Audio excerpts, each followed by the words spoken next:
Hi friends, स्वागत है आप सभी का प्रतियोगिता पाठशाला में। मेरा नाम हिमांशी है और आज हम एक बहुत ही महत्वपूर्ण टॉपिक पर डिस्कस करेंगे। टॉपिक का नाम है विद्यार्थियों के व्यक्तित्व विकास में शिक्षक की भूमिका।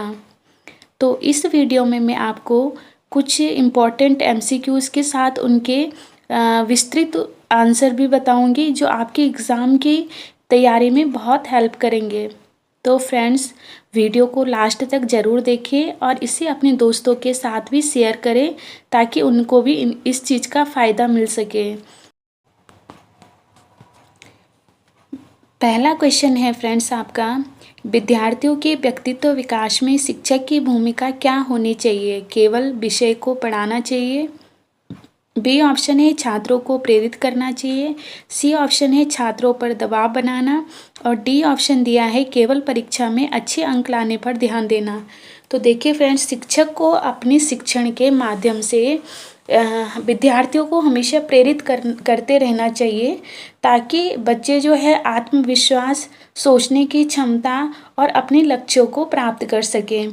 तो विद्यार्थियों के व्यक्तित्व विकास में शिक्षक की भूमिका क्या होनी चाहिए? इसका करेक्ट आंसर होगा छात्रों को प्रेरित करना। अब बढ़ते हैं नेक्स्ट क्वेश्चन की तरफ। नेक्स्ट क्वेश्चन है फ्रेंड्स आपका कि शिक्षक किस प्रकार विद्यार्थियों में आत्मविश्वास को विकसित कर सकते हैं? ऑप्शन देख लीजिए। ऑप्शन ए है उनके प्रयासों की सराहना करके। बी ऑप्शन है केवल गलतियां निकाल कर। सी ऑप्शन है उन्हें दंडित करके और डी ऑप्शन है उनकी तुलना अन्य छात्रों से करके। तो देखिए, विद्यार्थियों के जो छोटे छोटे प्रयास होते हैं ना फ्रेंड्स, उनकी सराहना करके टीचर्स उनके आत्मविश्वास को बढ़ा सकते हैं और उन्हें बेहतर प्रदर्शन करने के लिए प्रेरित कर सकते हैं। ठीक है, तो इसका करेक्ट आंसर होगा उनके प्रयासों की सराहना करके। अब नेक्स्ट क्वेश्चन है फ्रेंड्स कि विद्यार्थियों के व्यक्तित्व विकास में शिक्षक का मुख्य उद्देश्य क्या होना चाहिए? उन्हें करियर उन्मुख बनाना, उन्हें समाज के लिए जिम्मेदार बनाना, उन्हें अनुशासित बनाना या उपरोक्त सभी।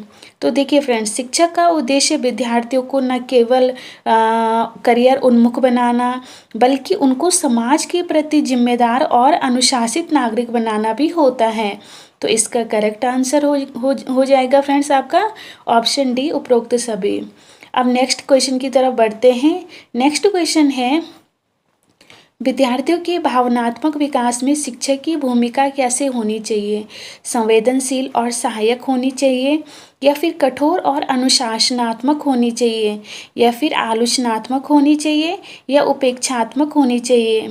तो देखिए, भावनात्मक विकास की बात कर रहे हैं यहाँ पे। क्वेश्चन में भावनात्मक विकास पूछा है, तो भावनात्मक विकास के लिए टीचर्स को छात्रों की भावनाओं को समझने वाला होना चाहिए और उन्हें अच्छा वातावरण प्रदान करने की आवश्यकता होती है। ठीक है, तो इसका करेक्ट आंसर होगा संवेदनशील और सहायक होना चाहिए। शिक्षक की भूमिका कैसे होनी चाहिए?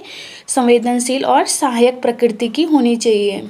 नेक्स्ट क्वेश्चन है, शिक्षक का कौन सा गुण विद्यार्थियों के व्यक्तित्व विकास में सबसे ज़्यादा सहायक होता है? अनुशासन, सहानुभूति, कठोरता या सख्ती? तो देखिए फ्रेंड्स, सहानुभूति शिक्षक का वह गुण होता है जिससे वो विद्यार्थी की समस्याओं को समझकर उनके विकास में मदद करता है। ठीक है, तो व्यक्तित्व विकास में सबसे ज़्यादा सहायक कौन सा गुण होगा? तो वह गुण है सहानुभूति का गुण। नेक्स्ट क्वेश्चन है, शिक्षक विद्यार्थियों के व्यवहार को कैसे प्रभावित कर सकते हैं? सकारात्मक उदाहरण देकर, कठोर अनुशासन लगाकर, छात्रों को डराकर या उन्हें स्वतंत्र छोड़कर? तो देखिए, एक शिक्षक विद्यार्थियों के व्यवहार को कैसे प्रभावित कर सकता है, ये क्वेश्चन में पूछा है।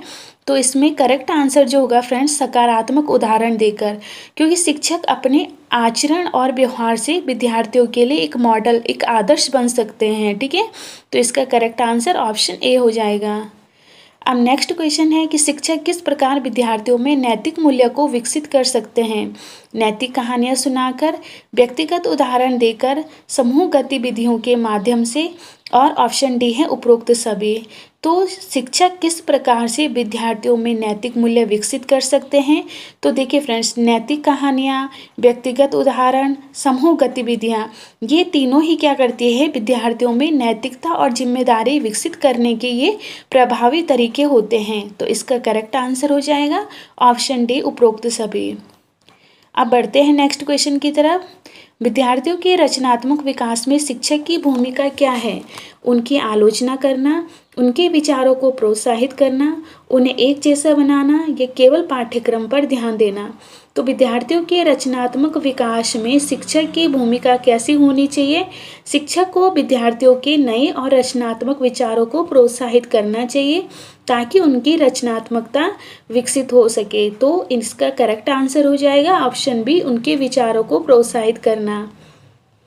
अब नेक्स्ट क्वेश्चन है आपका, विद्यार्थियों के आत्म अनुशासन को यानी कि सेल्फ डिसिप्लिन को कैसे प्रोत्साहित किया जा सकता है?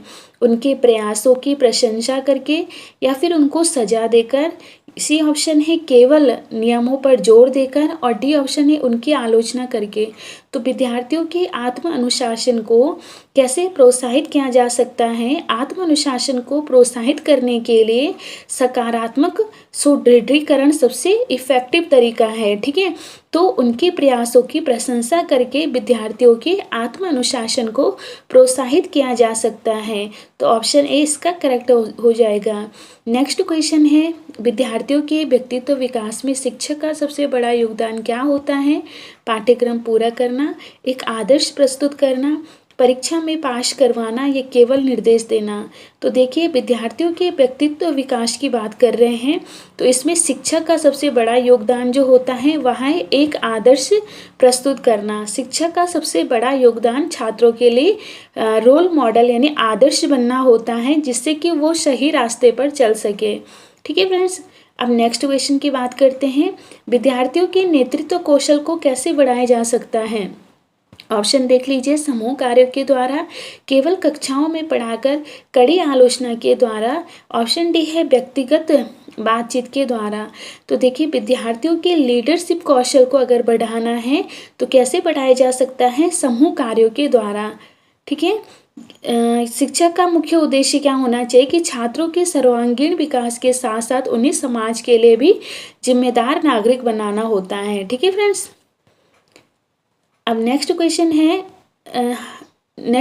है फ्रेंड्स आपका कि शिक्षक का मुख्य उद्देश्य क्या होना चाहिए? छात्रों को अच्छे अंक दिलवाना, केवल विषय को पढ़ाना, छात्रों का सर्वांगीण विकास करना, पाठ्यक्रम समाप्त करना। तो देखिए, शिक्षक का मुख्य उद्देश्य केवल शैक्षिक विकास ही नहीं बल्कि छात्रों के मानसिक, उनके शारीरिक, उनके भावनात्मक और उनके सामाजिक विकास को भी सुनिश्चित करना भी होना चाहिए।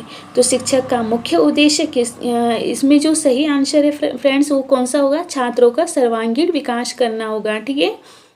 नेक्स्ट क्वेश्चन की ओर बढ़ते हैं।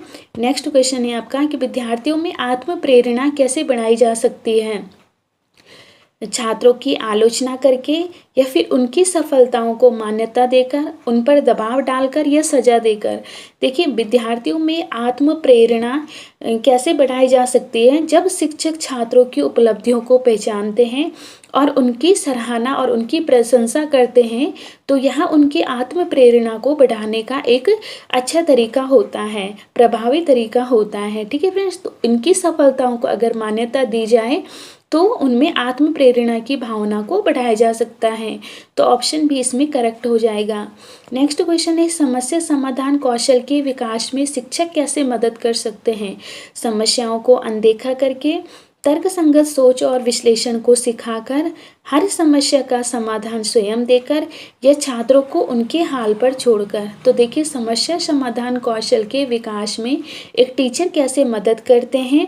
तो देखिए, टीचर जो होते हैं छात्रों को जो उनका एनालिसिस दृष्टिकोण होता है और उनका तर्कसंगत सोच होती है उसके माध्यम से किसी प्रॉब्लम को सॉल्व करना सिखा सकते हैं, ठीक है, जिससे कि उनकी प्रॉब्लम का सॉल्व करने की जो क्षमता होती है उसमें सुधार होता है। तो इसका करेक्ट आंसर होगा तर्कसंगत सोच और विश्लेषण को सिखाकर समस्या समाधान कौशल के विकास में शिक्षक मदद कर सकते हैं, ठीक है फ्रेंड्स। तो फ्रेंड्स आज थे हमारे ये इम्पोर्टेंट क्वेश्चन और उनके विस्तृत उत्तर। मुझे उम्मीद है फ्रेंड्स आपको ये वीडियो पसंद आई होगी और आपकी एग्ज़ाम की तैयारी में भी मददगार साबित होगी। अगर आपको यह वीडियो अच्छा लगा हो तो इसे लाइक करें, अपने दोस्तों के साथ शेयर करें और चैनल को सब्सक्राइब करना ना भूलें। तो मिलते हैं अगले वीडियो में, तब तक पढ़ते रहे, आगे बढ़ते रहे।